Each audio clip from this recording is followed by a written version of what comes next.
Hello everyone and welcome back for another preseason video here on the channel. I Sabi FPL. My name is Silas Thomas. Today I'll be going through my current FPL draft, highlighting some points on why I picked some players and how I intend to start the season. So getting straight to it, let's start off in the goalkeeper position. I've decided to start with Ederson in goal. Though most of you may see this as a letdown to start the season, but with Ederson and Man City, with their good defense and high potential to keep clean sheets, I'm starting with Ederson in goal because of the unlimited transfers we're going to get after the World Cup. With that being available, I'm definitely going to play my wildcard within Game Week 5, Game Week 6, 7 or 8. And as at that point in time, I may have a lot of stats to back up my decision on going to a better pick in goalkeeper position or a more budget pick. And having those kind of stats, it will be easier to downgrade Ederson to any other goalkeeper because of the fact that he is 5.5 million. Going up to defense, I practically have Trent Alexander-Arnold in my team like the rest of the 54.3% of us, for the same reasons you all do. He has good attacking returns, has been the best defender in the game for a few seasons, and basically scores more points than other midfielders. Talking about Trent Alexander-Arnold attacking returns, it cannot be overemphasized, especially with an average of 2.84 chances created per 90 minutes last season. There's also the factor that he's going to get clean sheet points, especially as Liverpool has been one of the most defensive sides in the game for the past seasons. And with the fact that this season is looking like we're going to have more value in defense, in terms of points per minute, I'm quite keen on having Robertson. Now, Reece James was the third highest scoring defender in the game in terms of points per 90 minutes. Though Chelsea has not proven to be the best defensive side in pre-seasons, especially after conceding 4 goals against Arsenal the other day. But Reece James on a good day could well prove to be a potential player. He got 5 goals and 9 assists last season in total of 22 starts, and with an ownership of 42.3%, is one that may be difficult to overlook. And then Zinchenko. In structuring my team, I have definitely considered that I'm going to use the 4-4-2 formation. And having Zinchenko there as a 5 million defender for a team like Arsenal, who has quite a good start to the season, is definitely not looking like a bad option. He's definitely not locked into my team yet for Game Week 1. I could well move to another 5 million defender like Cash or Cucurella if he moves to City. But being there helps me complete the quiet setup. Before I go on to talk about my midfielders and my strikers, please smash a like on the video if you've enjoyed it so far. It goes a long way to help recommend our videos for other FPL managers who are watching on YouTube like you. Now over to midfield. I'm not going to highlight too much on how good Salah is. Salah is a very talented FPL player and with a good record of starting the season so well in his first game, it's definitely one that will be hard to overlook. See, I've already put my captain armband on him and he may well be my captain for Game Week 1. So, but going over to other midfielders, there's Maddison. Now, Maddison caught my eye because among the 8 million prize popular players in midfield, he is one with that had the least stats. He was also the one with the highest points, a total of 181 points last season.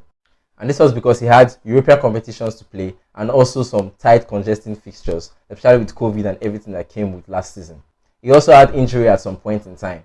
But with not so tight fixtures for Leicester and the way he's integrated into the team, he may well prove to be the best 8 million prize midfielder this season. I may be picking him as a start for my team off the back of just 2 friendly games where he got 1 assist and 1 goal, and not so decisive of how his minutes will be in the game.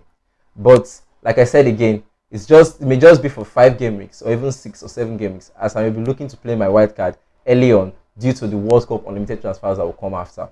And then there's Neto. Neto has been quite popular in the FPL community, but he also has good stats in this preseason to back it up. Now, observing the way Wolves has been playing in this preseason, with the way they have been playing, they are looking like a side that have decided that they want to attack. They are playing with a formation of 3-5-2. The 2 forwards up front are Jimenez and Neto. With a Neto that is classified as a midfielder in the FPL and playing as a striker in the game, it's one that will definitely be in our teams. He's also been quite good in the preseason, having 3 goals and 2 assists. And then there's Rashford. Rashford's in my side mainly because his price is 6.5 million. With a player like Rashford being priced at 6.5 million and how Manchester United have decided to play in this preseason under Ten Hag, I feel Rashford may prove to be the difference in that team. He may not necessarily be high scoring in terms of points or goals and assists like Sancho or Martial in the team, but with that price tag, he may prove to be what his value as the season goes on. We've also seen some chemistry in the Manchester United team, especially amongst Sancho, Martial and Rashford. So this may be good for Rashford and it may prove to be one of the best FPL assets in Manchester United this season.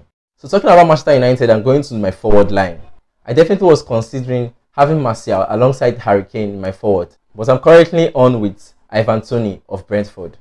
Though the preseason has been quite shaky for the team, especially with the lack of defense and also the lack of creativity as Eriksen has left the team.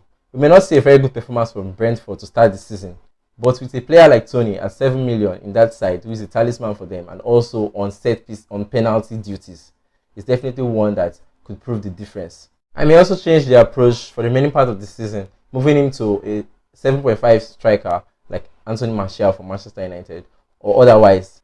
But for now, this is where I am. And then I've decided to start with Harry Kane up front instead of Haaland. For some obvious reasons I'm going to highlight. Haaland is definitely going to come into Manchester City side as an important player. And being as a striker is definitely going to be served more with balls from players like De Bruyne and other midfielders in the team. So he definitely has a high attacking potential. But seeing the performance that Kane has put up with in the preseason is definitely one you cannot ignore. And I decided to go with him over Erling Haaland because he has been part of the team, the Tottenham team, for years now. They may well know how to use him best. Conte has also highlighted in recent press conference of how important Harry Kane is to their plan and how he's like the main man in the forward line for them. So to start off the season with Tottenham fixtures and with Southampton, Wolves and Forest in three of their first 5 games, I definitely see Kane as one that may be high returning. If he doesn't prove to be well good to start off the season, it could be an easy switch to a player like Erling Haaland, even if he must have risen in price of over 1.01 million. So going over to my bench players, major players in my bench are Neco Williams and Pereira, who are starters for their sides. Williams on loan to Nottingham Forest may prove to be one of the best budget defenders in the game this year, just like a Livramento of last season. He has already played 2 friendly matches for them in this preseason against 2 German clubs, and will be well integrated into the Nottingham Forest side. Talking about Pereira, we've not had enough time to look at him, but with the friendly that Fulham played yesterday, seeing that he was on set pieces and how he popped up with an assist.